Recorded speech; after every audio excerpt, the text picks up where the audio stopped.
calling me. You're popular, bro. Yeah. So, yeah, we just had a little commercial break because somebody tries to call me while I'm videoing. But I want to thank Stang Mode for inviting me to hang out with him all day. But we're going to do some filming, we're going to do some racing, we're going to have a good time, and we're going to get it done. Let's get it. Alright, guys. So, on my way to the track, I figured I'd make a little short video about what it's like to race on a quarter-mile drag strip. I used to go racing on the drag strip every weekend. Outside of Camp Lejeune, there's a local drag strip that we used to go to every weekend. Not only did I have my Mustang then, but before that I had a 3000 GT, twin turbo, and then a couple different like Fox body Mustangs. But I also got my 03 Mustang GT back then. Now you're talking, I was in the service from 02 to 06. So between like going to Myrtle Beach and going to the drag strip, I've probably been on a drag strip 200 times. Now I haven't gone as much since, just because of work and stuff like that. I don't live next to a drag strip anymore. When I lived there, you know, it was 10 minutes away.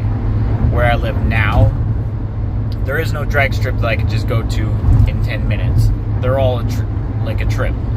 The closest one to me is New Media Dragway, which is a beautiful track, but because it's location and track prep and all that, people don't get the track times that they know they can get or that they like to get at a nicer track like Atco or Cecil County. So, New Media is a place to go, but as long as everybody's on the same playing field, don't expect like great track times. But on our way down to Cecil today, I'm expecting to do decently well. It still is my daily driver. I went to Philadelphia yesterday. I put a couple 100 miles on it. I'm driving down there today. So you want to talk about heat soaked? I mean, I'm traveling to the track. I'm not trailering it to the track. I'm using street tires. It's not like I'm using a drag radial or some super soft compound tire. So sure, you're gonna get some spin off the line. For one, on test and tune like drag days, not like NHRA drag days, but like on test and tune drag days where they know people are gonna be using like street cars and stuff like that. They don't like prep the track like they would for an NHRA event. So, you know, they're not using as much glue. It's sticky compared to the road surface, but it's not like super high prepped. They still do have to prep it though, because let's say somebody does bring a high horsepower car out there, they want everybody to be safe. So, a tip I can give all of you if you've never been to the drag strip before, you have the staging lights. You have two yellow lights, and then sometimes they're white or blue, but your staging lights will come on, and that'll tell you when your tire is in the beam. Watch out, vehicle stopped on shoulder ahead. Once you inch forward into the beam, the first light will come on. That's pre-stage. Then you can inch forward a little bit more, the second light will come on. Now once both people have staged both lights, then the timer will start. If you're on a pro tree, which means like the professionals, it'll just blink once and then go green. If you're on a standard tree, it'll blink 3 times and then it'll go green. One of the tips that I've learned from drag racing every weekend is that you actually want to go on the last yellow. I'll tell you why. Because there's some disconnect. Whether you're a hockey player, a baseball player, a football player, or a race car driver, you slowly train your mind and your reactions and your body to see something and then react as fast as possible.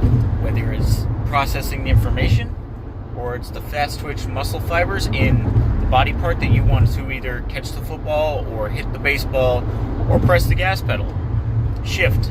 All of that takes training. Or catch the hockey puck. You need to train your body. Just like race car drivers practice to get their reaction times down. Football players practice to catch a football or throw a football. Hockey players, especially goalies, will practice to see that puck going at 100 miles an hour to catch it. Just like a race car driver. So, for the average person, the everyday average guy who's not going to be doing this professionally, you need to go in the last yellow. Because by the time your brain processes it, by the time your foot goes down on the accelerator pedal, by the time your body says to go, that light had already went from yellow to green. If you go on green, it's too late. You're going to get a terrible reaction time. Now, when you're racing heads up, the reaction time is everything. It means a lot. You could have a slower car but a better reaction time and still beat them in a race because they're sleeping at the tree. They're basically still at the light while you're gone. Now, if you're going just for times, reaction time means nothing. Your time doesn't start until you cross that beam. So, if you're just going out there to test and tune and to try different ways of launching your vehicle or get your car down the track faster than the last pass, then your reaction time means nothing and it's not a personal thing, then don't worry about the green light, don't worry about the yellow light, just make a safe pass. Get your car down the strip as fast and as safe as possible. So that's one of the tips I got for you for today. It's been a while since I drag raced. Like I said, I don't do it very often, so it's not like something I do every weekend. One person that did know I was coming to Cecil today couldn't make it, and that's Shorted to Ground Racing. I know all of you have highly anticipated this showdown between Shorted to Ground Racing and I, but he ended up having a incident with his vehicle. He ended up having a mishap with his vehicle on the track, and basically mechanical failure. So I'm not going to reveal too much because he's still got to showcase the video on his channel. But he couldn't make it out today because of his mechanical issues. I hope he comes. I don't know if he's going to come, but I hope he comes just to watch. And I'd love to have him in my pit and just kind of like be there to help me launch this thing and get it down the track.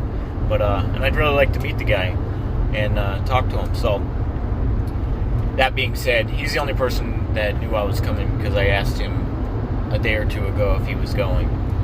But this will be a good test for me. This will be a good way for me to get some track time in before him and I meet up to do our race together. And I'll kind of see where I'm at and see where I can improve. I'll be practicing different launches, different RPM launches. My vehicle has a habit of hitting too hard on the shifts, and my vehicle goes into a safe mode, kind of like a limp mode for you Chevy guys, if you understand what that means. My vehicle has like a safe mode. If it hits too hard on the shifts, it will basically go into neutral until the RPMs come back down, and then it'll shift back into drive. And it's happened to me once or twice, only once ever on the street, because usually your tires will break traction and you just spin. So usually on the street I don't have that issue. On the track more, because once, and everybody that races knows this, once you start getting grip, you start breaking stuff. So I'm kind of glad that my vehicle's there to keep my vehicle from breaking, but it's a little annoying, and it looks like you did something wrong when literally you just put it in drive and go. But it looks like you did something wrong when you take off and then bam, your car dies. But not much you can do about it. So I've been practicing different RPMs and launches and stuff. Another thing my vehicle does, because it uses the internal boost pressure relief valve, a lot of people will do the vent to atmosphere kind of mod, and that really does no good because the way the EcoBoost works, it dumps all that extra boost back into the system so that like it doesn't make that blow-off valve sound, and it dumps it back into the system so that you're never out of boost, that you always retain your boost. Well, if I'm on the accelerator trying to do a brake boost, trying to build up my boost before I launch, and it sits there too long, it will dump that boost for safety reasons. So that's another thing my vehicle does to protect me to keep it from braking, but it's a little annoying, so you gotta like time it right. I can't go too high in the boost because I'll overpower my brakes, and then I can't hold that boost for very long because it doesn't want to brake itself, so it will dump that boost. It's just something you have to deal with driving an Explorer. We'll see if the new Explorer has the same issues, but it's going to be great either way because of the 10-speed. So that in a nutshell is my like little build up to drag racing today. So we're gonna make multiple videos of just racing today, and we'll see you out there on the track, guys.